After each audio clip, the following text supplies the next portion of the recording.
Capítulo 7. A cooperação do divino com o humano. No ministério da cura, o médico tem de ser um cooperador de Cristo. O Salvador assistia tanto à alma como ao corpo. O evangelho por ele pregado era uma mensagem de vida espiritual e de restauração física. O libertamento do pecado e a cura da doença estavam ligados entre si. O mesmo ministério é confiado ao médico cristão. Ele deve se unir a Cristo no aliviar tanto as necessidades físicas como as espirituais de seus semelhantes. Cumpre-lhe ser para o enfermo um mensageiro de misericórdia, levando-lhe um remédio ao corpo doente e à alma enferma de pecado. Cristo é a verdadeira cabeça da profissão médica. O médico-chefe acha-se ao lado de todo clínico que trabalha para aliviar os sofrimentos humanos. Ao mesmo tempo que emprega remédios naturais para a doença física, o médico deve encaminhar seus doentes àquele que pode aliviar tanto os males da alma como os do corpo. Aquilo que os médicos só podem ajudar a fazer é realizado por Cristo. Eles se esforçam por auxiliar a operação da natureza na cura. Quem cura é o próprio Cristo. O médico busca conservar a vida. Jesus a comunica. Em seus milagres, o Salvador revela o poder que está continuamente operando em favor do homem para manter e curar. Por intermédio de agentes naturais, Deus está operando dia a dia, hora a hora, momento a momento, para nos conservar em vida, construir e restaurar-nos. Quando qualquer parte do corpo sofre um dano, principia imediatamente um processo de cura. Os agentes da natureza põem-se em operação para restaurar a saúde. Mas o poder que opera por intermédio seu é o poder de Deus. Todo poder comunicador de vida tem nele sua origem. Quando alguém se restabelece de uma enfermidade, é Deus que o restaura. Doença, sofrimento e morte são obra de um poder antagônico. Satanás é o destruidor, Deus, o restaurador. As palavras dirigidas a Israel verificam-se hoje naqueles que recuperam a saúde do corpo ou da alma. Eu sou o Senhor, que te sara. Êxodo capítulo 15, verso 26. O desejo de Deus para com toda a criatura humana exprime-se nas palavras. Amado, desejo que te vá bem em todas as coisas e que tenha saúde, assim como bem vai a tua alma. 3 João, versículo 2. É Ele que perdoa todas as tuas iniquidades e sara todas as suas enfermidades, quem redime a tua vida da perdição e te coroa de benignidade e de misericórdia. Salmo 103, versos 3 e 4. Quando Cristo curava a doença, advertia muitos dos enfermos. Não pequeis mais, para que te não suceda alguma coisa pior. João capítulo 5, verso 14. Assim ele ensinava que haviam trazido sobre si mesmos a doença, transgredindo as leis de Deus, e que a saúde podia ser preservada unicamente pela obediência. O médico deve ensinar a seus pacientes que devem cooperar com Deus na obra de restauração. O médico tem uma compreensão sempre crescente de que a enfermidade é o resultado do pecado. Sabe que as leis da natureza são tão verdadeiramente divinas como os preceitos do Decálogo, e que unicamente obedecendo-lhes podemos conservar ou recuperar a saúde. Ele vê sofrendo muitos em resultado de práticas nocivas, os quais poderiam ser restituídos à saúde caso fizessem o possível em benefício de sua própria cura. Precisam que se lhes ensine que toda prática destrutiva das energias físicas, mentais ou espirituais é pecado, e que a saúde tem de ser garantida por meio da obediência às leis estabelecidas por Deus para o bem da humanidade. Quando um médico vê um doente sofrendo uma doença ocasionada por regime alimentar impróprio ou outros hábitos errôneos, e todavia deixa de dizer-lhe isto, está fazendo um mal a seu semelhante. Bêbados, maníacos, os que se entregam à licenciosidade, todos apelam ao médico para que lhes declare positiva e claramente que o sofrimento é resultado do pecado. Os que compreendem os princípios da vida deviam ser zelosos em lutar para combater as causas das doenças. Vendo contínuo conflito com a dor, trabalhando constantemente para aliviar o sofrimento, como pode o médico manter-se em silêncio? É ele benévolo e misericordioso se não ensina a estrita temperança como remédio contra a doença? Torne-se claro que o caminho dos mandamentos de Deus é a vereda da vida. Deus estabeleceu as leis da natureza, mas suas leis não são arbitrárias exigências. Todo não farás, seja na lei física, seja na moral, implica uma promessa. Se obedecemos, a bênção nos seguirá aos passos. Deus nunca nos força a fazer o que é direito, mas nos procura salvar do mal e levar-nos ao bem. Chame-se atenção às leis ensinadas a Israel. Deus lhes deu definidas instruções quanto a seus hábitos de vida. Deu-lhes a conhecer as leis relativas tanto ao bem-estar físico como ao espiritual, e sob a condição de obediência assegurou-lhes: e o Senhor de ti desviará toda enfermidade. Deuteronômio capítulo 7, verso 15. Aplicai o coração a todas as palavras que hoje testifico entre vós. Deuteronômio capítulo 32, verso 46. Porque são vida para os que as acham e saúde para o seu corpo. Provérbios capítulo 4, verso 22. Deus deseja que alcancemos a norma de perfeição que o dom de Cristo nos tornou possível. Ele nos convida a fazer nossa escolha do direito, para nos ligarmos com os instrumentos celestes, adotarmos princípios que hão de restaurar em nós a imagem divina. Na palavra escrita e no grande livro da natureza, ele revelou os princípios da vida. É nossa obra obter conhecimento desses princípios e, pela obediência, cooperar com ele na restauração da saúde do corpo, bem como da alma. Os homens precisam saber que as bênçãos da obediência, em sua plenitude, eles só podem fruir à medida que receberem a graça de Cristo. É sua graça que dá ao homem poder para obedecer às leis de Deus. É isso que o habilita a quebrar as cadeias do mau hábito. Esse é o único poder que pode colocá-lo e conservá-lo firme no caminho do direito. Quando o Evangelho é recebido em sua pureza e poder, é uma cura para as doenças originadas pelo pecado. O sol da justiça ergue-se, trazendo salvação nas suas asas. Malaquias capítulo 4, verso 2. Todos os recursos do mundo não podem curar um coração quebrantado, nem comunicar paz de espírito, nem remover o cuidado, nem banir a enfermidade. A fama, o engenho, o talento são todos impotentes para alegrar um coração dolorido ou restaurar uma vida arruinada. A vida de Deus na alma, eis a única esperança do homem. O amor difundido por Cristo por todo o ser é um poder vitalizante. Todo órgão vital, o cérebro, o coração, os nervos, esse amor toca, transmitindo cura. Por ele são despertadas para a atividade as mais altas energias do ser. Liberta a alma da culpa e da dor, da ansiedade e do cuidado que consomem as forças vitais. Vem com ele serenidade e compostura.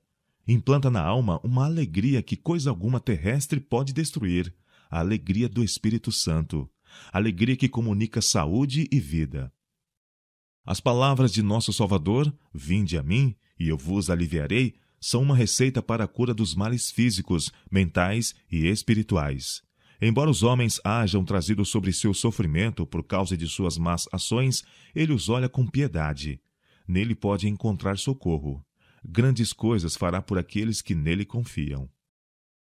Se bem que por séculos o pecado tem estado a intensificar seu domínio sobre a raça humana, não obstante, por meio de mentiras e artifícios, Satanás haver lançado a negra sombra de sua interpretação sobre a palavra de Deus e feito os homens duvidarem de sua bondade, a misericórdia e amor do Pai não têm cessado de fluir em abundantes torrentes para a terra. Se os seres humanos abrissem as janelas da alma em direção ao céu, apreciando as divinas dádivas, por elas penetraria uma onda de restauradora virtude. O médico que deseja ser um aceitável cobreiro de Cristo esforçar-se-á por se tornar eficiente em todos os ramos de seu trabalho. Estudará diligentemente a fim de se habilitar para responsabilidades de sua profissão e buscará com afinco atingir uma norma mais elevada, procurando crescente conhecimento, maior habilidade e mais profundo discernimento. Todo médico devia compreender que aquele que faz um trabalho fraco e ineficiente está causando prejuízo não só ao doente, como também a seus colegas de profissão. O médico que se satisfaz com uma baixa norma de competência e conhecimento não somente amesquinha a profissão médica, mas desonra ao próprio Cristo, o médico-chefe. Os que se sentem inaptos para a obra médica devem escolher outra profissão. Os que são capazes de cuidar dos doentes, mas cuja educação e habilitações médicas são limitadas, fariam bem em empreender as partes mais humildes dessa obra, trabalhando fielmente como enfermeiros. Mediante paciente serviço, sob a direção de hábeis médicos, poderão aprender continuamente e, aproveitando toda a oportunidade de adquirir conhecimento, torna-se, a seu tempo, plenamente habilitados para realizar obra médica. Que os médicos mais jovens, cooperando também com ele, o médico-chefe, não recebam a graça de Deus em vão, não dando escândalo em coisa alguma para que o ministério não seja censurado. Antes, como ministros de Deus, tornando-nos recomendáveis em tudo. 2 Coríntios capítulo 6, verso 1 e versos 3 a 4. O desígnio de Deus a nosso respeito é que avancemos sempre em direção ascendente. O verdadeiro médico missionário será um profissional de habilidade sempre maior. Talentosos médicos cristãos, possuindo superior capacidade profissional, deviam ser procurados e animados a entrar para o serviço de Deus em lugares que possam instruir e preparar outros para que se tornem médicos missionários. O médico deve reunir em sua alma a luz da palavra de Deus. Deve fazer contínuo o progresso na graça. Para ele, a religião não deve ser meramente uma influência entre outras. Tem de ser uma força que domine todas as outras. Deve agir por elevados e santos motivos, motivos que são poderosos porque provêm daquele que deu sua vida para nos proporcionar poder a fim de vencer o mal. Se o médico se esforçar fiel e diligentemente para se tornar eficiente em sua profissão, se ele se consagrar ao serviço de Cristo e dedicar tempo para examinar o próprio coração, compreenderá a maneira de se apoderar dos mistérios de sua vocação sagrada. Poderá disciplinar-se e educar-se de tal modo que todos os que se encontram dentro da esfera de sua influência verão a excelência da educação e da sabedoria, obtidas por meio daquele que se acha ligado com Deus de sabedoria e poder. Em parte alguma, é mais necessária uma íntima comunhão com Cristo do que na obra do médico. Aquele que queira realizar devidamente os deveres médicos deve viver, dia a dia, hora a hora, uma vida cristã. A vida do enfermo está nas mãos do médico. Um diagnóstico negligente, uma receita errada, num caso melindroso ou um inábil movimento da mão por um fio de cabelo sequer, numa operação, e uma vida pode ser sacrificada, uma alma lançada à eternidade. Que solene pensamento! Como é importante que o médico esteja sempre sob a direção do médico divino. O Salvador está disposto a ajudar a todos quanto o invoquem em busca de sabedoria e discernimento. E quem mais necessita de sabedoria e clareza de ideias do que o médico, de cujas decisões tanto depende? Que aquele que está procurando prolongar a vida olhe com fé em Cristo, para que ele lhe dirija cada movimento. O Salvador lhe dará tato e habilidade no lidar com os casos difíceis. Maravilhosas são as oportunidades oferecidas aos guardiões dos enfermos. Em tudo quanto se faz para a restauração dos doentes, faça-se com que eles compreendam estar um médico procurando ajudá-los a cooperar com Deus no combate à doença. Levai-os a sentir que, em cada passo dado em harmonia com as leis de Deus, eles podem esperar o auxílio do poder divino. Se creem que o médico ama e teme a Deus, os doentes e sofredores terão muito mais confiança nele. Descansam em sua palavra, experimentam um sentimento de segurança na presença e na direção desse médico. Conhecendo o Senhor Jesus, é o privilégio do clínico cristão pedir em oração sua presença no quarto do enfermo. Antes de efetuar uma operação melindrosa, peça ao cirurgião o auxílio do grande médico. Assegure ao paciente que Deus pode fazê-lo passar a salvo pelo problema, que em todos os tempos de aflição é ele um seguro refúgio para os que nele confiam. O médico que não pode fazer isso perde um caso após outro, que, do contrário, teriam sido salvos. Se ele pudesse proferir palavras que inspirassem fé no compassivo Salvador, que sente cada pulsação de angústia, ele pudesse apresentar em oração as necessidades da alma, a crise passaria frequentemente com mais facilidade. Unicamente aquele que lê o coração pode saber com que tremor e terror consentem muitos pacientes numa operação às mãos de um médico. Compreendem o perigo que se acham.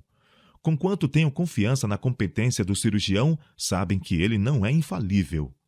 Ao verem, porém, um médico curvado em oração, pedindo o auxílio de Deus, são inspirados a confiar. Gratidão e confiança abrem-lhe o coração ao poder restaurador de Deus.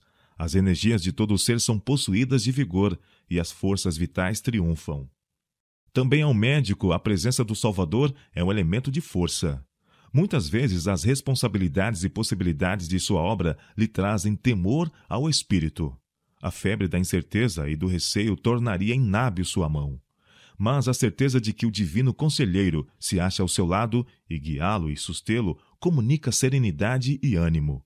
O toque de Cristo na mão do médico traz-lhe vitalidade, calma, confiança e poder. Tendo passado a salvo o momento da crise e havendo perspectiva de êxito, sejam alguns momentos dedicados a orar com o paciente. Exprimi vosso sentimento pela vida que foi poupada. Ao brotarem dos lábios do paciente palavras de gratidão para com o médico, faça que essa gratidão seja dirigida a Deus. Diz-lhe que sua vida foi poupada, porque ele se achava sob a proteção do médico celeste. O médico que segue essa orientação está conduzindo o doente para aquele de quem depende a sua vida, aquele que é capaz de salvar plenamente todos quantos a ele se chegam. Na obra do médico missionário deve-se introduzir um profundo anseio por almas. Ao médico, da mesma maneira que ao pastor, é confiado o mais precioso depósito que já se entregou ao homem. Compreenda-o ele ou não, a todo médico é confiada a cura de almas. Em sua obra de tratar com doença e morte, perdem os médicos frequentemente de vista as solenes realidades da vida futura. Em seu ansioso esforço por afastar o perigo do corpo, esquecem o da alma. Aquele a quem estão ministrando pode estar se desprendendo dos laços da vida. Estão-lhe fugindo as derradeiras oportunidades. Essa pessoa, o médico, há de encontrar de novo no tribunal de Cristo. Perdemos muitas vezes as mais preciosas bênçãos por negligenciar proferir uma palavra a seu tempo. Se não vigiarmos a áurea oportunidade, esta se perderá. Ao pé do enfermo, não se deve dizer nenhuma palavra relativa a credos ou pontos controvertidos. Que o sofredor seja encaminhado àquele que está disposto a salvar a todos quantos a ele vão ter com fé. Esforçai-vos zelosa e ternamente por ajudar a alma que paira entre a vida e a morte. O médico que sabe ser Cristo seu salvador pessoal, porque ele próprio foi conduzido ao refúgio, sabe lidar com as almas trementes, culpadas, enfermas de pecado, que para ele se volvem em busca de auxílio. Sabe responder à pergunta: que é necessário que eu faça para me salvar? Atos capítulo 16, verso 30. Pode contar a história do amor do Redentor. Pode falar por experiência do poder do arrependimento e da fé.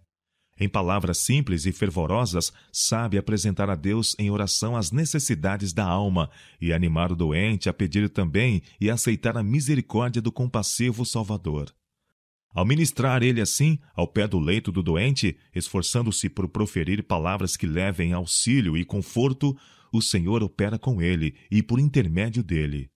Ao ser o espírito do sofredor encaminhado a Cristo, sua paz enche-lhe o coração, e a saúde espiritual que lhe sobrevém é empregada como a mão ajudadora de Deus na restauração da saúde do corpo. Ao atender um doente, muitas vezes o médico encontra a oportunidade de confortar seus queridos. Enquanto eles permanecem à beira do leito do sofredor, sentindo-se impotentes para livrá-lo da agonia, seu coração se abranda. Muitas vezes a mágoa de outros ocultada é exposta ao médico. É então o ensejo de encaminhar esses aflitos àquele que convidou cansados e oprimidos a irem a ele. Pode-se fazer orações com eles e por eles, apresentando suas necessidades ao aliviador de todos os infortúnios, o suavizador de todas as dores. O médico tem preciosa oportunidade para dirigir a atenção de seus doentes para as promessas da palavra de Deus. Cumpre-lhe tirar do tesouro coisas novas e velhas, falando aqui e ali as ansiadas palavras de conforto e instrução. Torne o médico sua mente um tesouro de novos pensamentos. Estude diligentemente a palavra de Deus a fim de estar familiarizado com suas promessas. Aprenda a repetir as confortadoras palavras que Cristo proferiu durante seu ministério terrestre, quando dava suas lições e curava os enfermos. Deve falar das obras de cura realizadas por Cristo, de sua ternura e seu amor. Nunca negligencie o encaminhar a mente dos doentes para Cristo, o médico por excelência. O mesmo poder exercido por Cristo, enquanto andava visivelmente entre os homens, acha-se em sua palavra. Era por sua palavra que Jesus curava a doença e expulsava os demônios. Por sua palavra acalmava o mar e ressuscitava os mortos.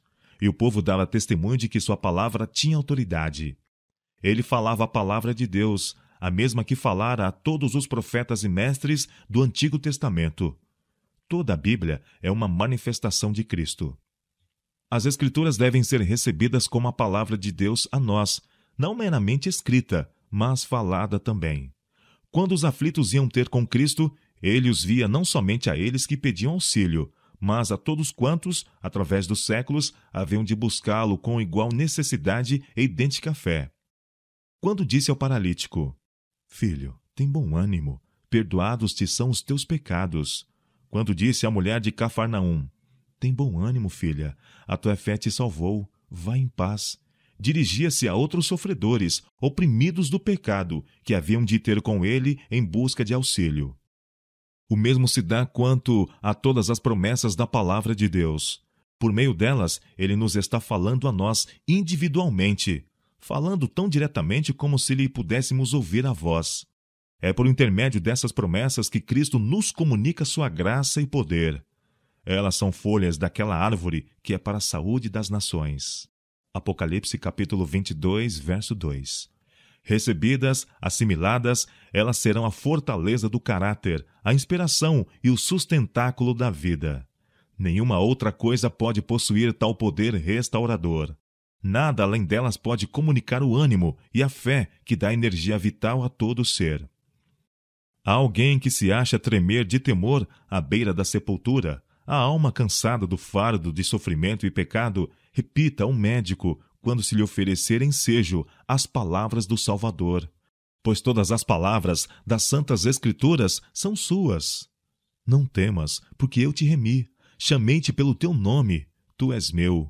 Quando passares pelas águas, estarei contigo. E quando pelos rios, eles não te submergirão. Quando passares pelo fogo, não te queimarás, nem a chama arderá em ti, porque eu sou o Senhor teu Deus, o Santo de Israel, o teu Salvador. Enquanto foste precioso aos meus olhos, também foste glorificado, e eu te amei. Isaías capítulo 43, versos 1 a 4. Eu mesmo, sou o que apago as tuas transgressões por amor de mim, e dos teus pecados não me lembro. Isaías capítulo 43, verso 25. Não temas, pois, porque estou contigo. Isaías capítulo 43, verso 5.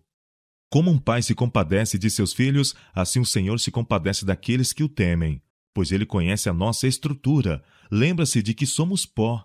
Salmo 103, versos 13 e 14. Somente reconhece a tua iniquidade, que contra o Senhor teu Deus transgrediste. Jeremias capítulo 3, verso 13. Se confessarmos os nossos pecados, ele é fiel e justo para nos perdoar os pecados e nos purificar de toda injustiça. 1 João capítulo 1, verso 9. Desfaço as tuas transgressões como a névoa e os teus pecados como a nuvem. Torna-te para mim, porque eu te remi. Isaías capítulo 44, verso 22.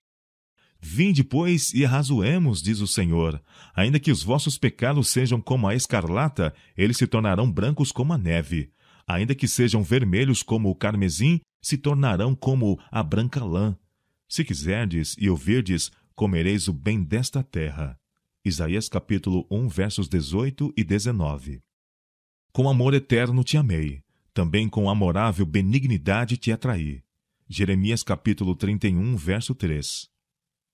Escondi a minha face de ti por um momento, mas com benignidade eterna me compadecerei de ti. Isaías capítulo 54, verso 8. Não se turbe o vosso coração. João capítulo 14, verso 1. Deixo-vos a minha paz vos dou, não vou-la dou como o mundo a dá. Não se turbe o vosso coração, nem se atemorize. João capítulo 14, verso 27. E será aquele varão como um esconderijo contra o vento, e como um refúgio contra a tempestade, e como ribeiros de águas em lugares secos, e como a sombra de uma grande rocha em terra sedenta. Isaías capítulo 32, verso 2. Os aflitos e necessitados buscam águas, e não as há, e a sua língua se seca de sede. Mas eu, o Senhor, os ouvirei. Eu, o Deus de Israel, os não desampararei. Isaías capítulo 41, verso 17. Assim diz o Senhor que te criou. Derramarei água sobre o sedento e rios sobre a terra seca. Derramarei o meu espírito sobre a tua posteridade e a minha bênção sobre os teus descendentes. Isaías capítulo 44, versos 2 e 3. Olhai para mim, sereis salvos, vós, todos os termos da terra.